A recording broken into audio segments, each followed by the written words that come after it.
You've heard of Marcus Cicero. He was one of the great philosophers of ancient Greece and Rome, and he made a statement that everyone should take note of and remember. It should become a guiding principle in our lives. He said, "Gratitude is not only the greatest of virtues, but it's the parent of all others." How true that saying is.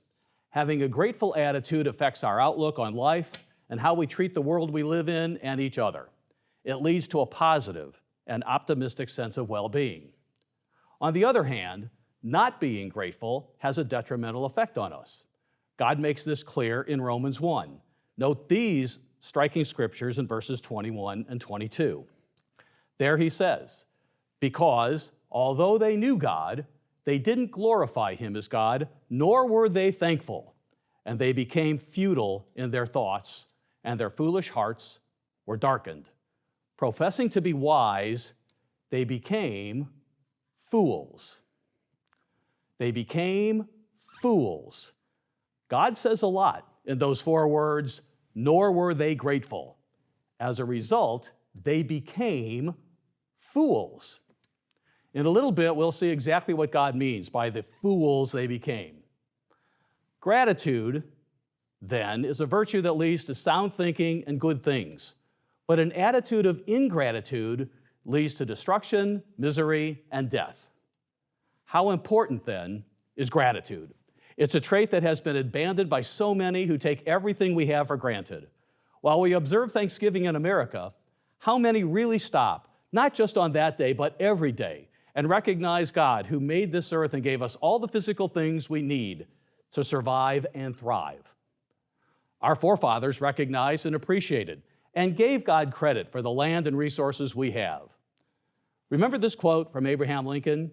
Here's what he said in 1863 as he called for a day of national fasting and prayer. He says, "We have been the recipients of the choicest bounties of heaven. We have been preserved these many years in peace and prosperity. We've grown in numbers. We've grown in wealth and power as no other nation has ever grown. But we have forgotten God. We have forgotten the gracious hand which preserved us in peace and multiplied and enriched and strengthened us. And we have vainly imagined in the deceitfulness of our hearts that all these blessings were produced by some superior wisdom and virtue of our own. Intoxicated with unbroken success, we have become too self-sufficient to feel the necessity of redeeming and preserving grace, too proud to pray to the God who made us. It behooves us then to humble ourselves before the offended power, to confess our national sins, and to pray for clemency and forgiveness." You know, recently we've been heartened to hear the newly elected President of the United States speak of religion, the Bible, and the needed return to God if we are to heal this nation. We hope that he might quote these very same words of Abraham Lincoln to the people of the United States this Thanksgiving, to remind us that none of us are the benefactors of living in this nation because of our own superior knowledge. It's God who provides. He has provided because of the obedience of a man named Abraham who lived thousands of years ago. He loved God, he worshiped God, and he obeyed him. And God made him the father of many nations, which can still be found on earth today. America, Britain, Canada, Australia, and New Zealand, you are among those nations. There's a reason you are richly blessed, and that reason you can find in the Bible. You want to know why your nation is blessed? Watch the short recommended video at the end of this one.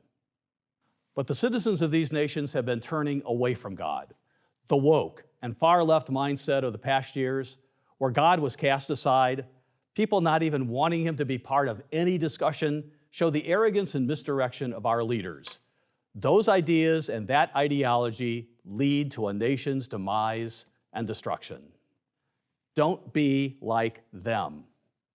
Gratitude, worshiping God and Jesus Christ in spirit and truth, and following the example Jesus Christ set are necessary ingredients of living a grateful life, being thankful in everything. A life that leads to happiness, peace, and abundance. Notice what God says in Ezekiel 18, verses 31 to 32. "Cast away, Cast away from you all the transgressions which you have committed, and get yourselves a new heart and a new spirit. For why would you die? For God says, I have no pleasure in the death of one who dies. Therefore, turn and live. You want good things in life? Turn to God and practice being grateful for what you have. Now, do you want to see what happens and what life is like when people don't glorify God? When people don't acknowledge Him and are not thankful to Him? Look at these verses in Romans and note how they describe our society and so many of the attitudes and lifestyles we see around us today, and how many were on full display during the recent presidential election. We read what happens to people like this in the first verses of Romans 1, where it says, because although they knew God, they did not glorify Him as God, nor were they thankful. Going on later in the chapter then, we read what the result of that attitude is like. Down in verses 24 and 25, it says, because of this, God also gave them up to uncleanness in the lusts of their hearts, to dishonor their bodies among themselves. They exchanged the truth of God for the lie, and they worshiped and served the creature rather than the Creator, who is blessed forever. That is, they left God and they set up idols for themselves, idols like gold, silver, the stock market, the economy, wealth, and the military.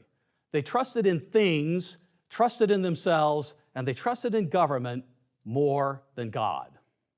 Going on, in verse 26, God says, for this reason, He gave them up to vile passions.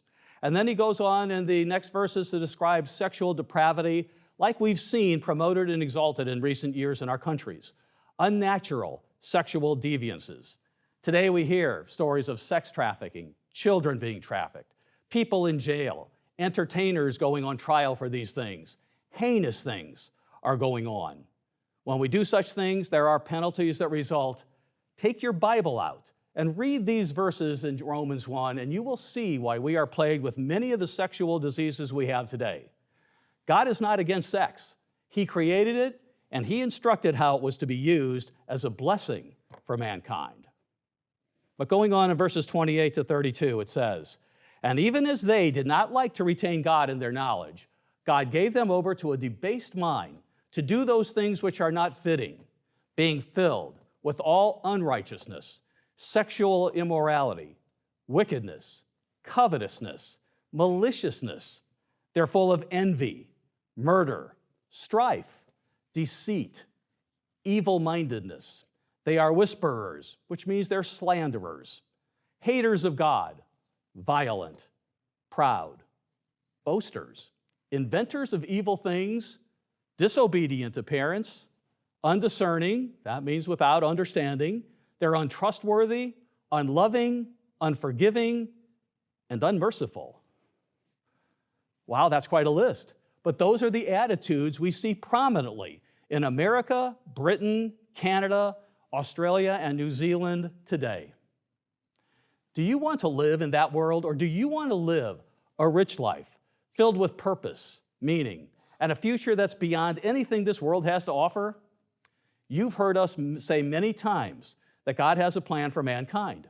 Jesus Christ loves mankind. He gave His life for us. This isn't the world or life He wanted us to live when He created and died for us. His kingdom, which will be brought to this earth when Christ returns, will be a time of joy, peace, abundance, harmony, and good for all mankind.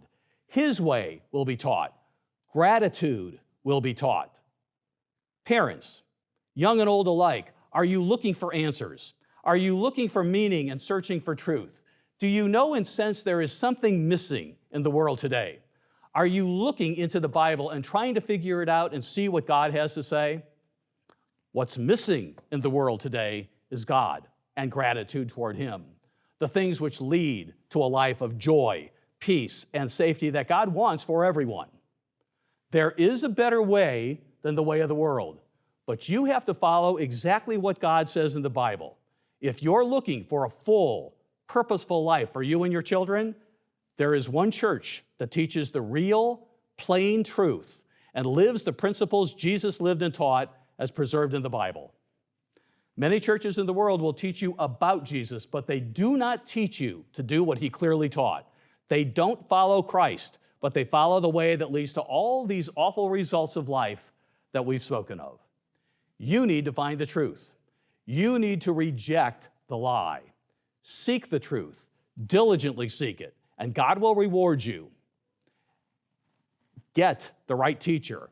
Find the right teacher that can help you learn and apply the truths of the Bible.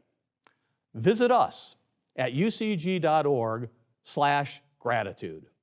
There you will find a few short videos that will help you understand the truth of the Bible, where you can turn to truth. And you can learn more about why the nation you live in is blessed, or why you owe God your gratitude. We're here to help you become a true disciple of Christ as he commissioned his church to be. We look forward to meeting you.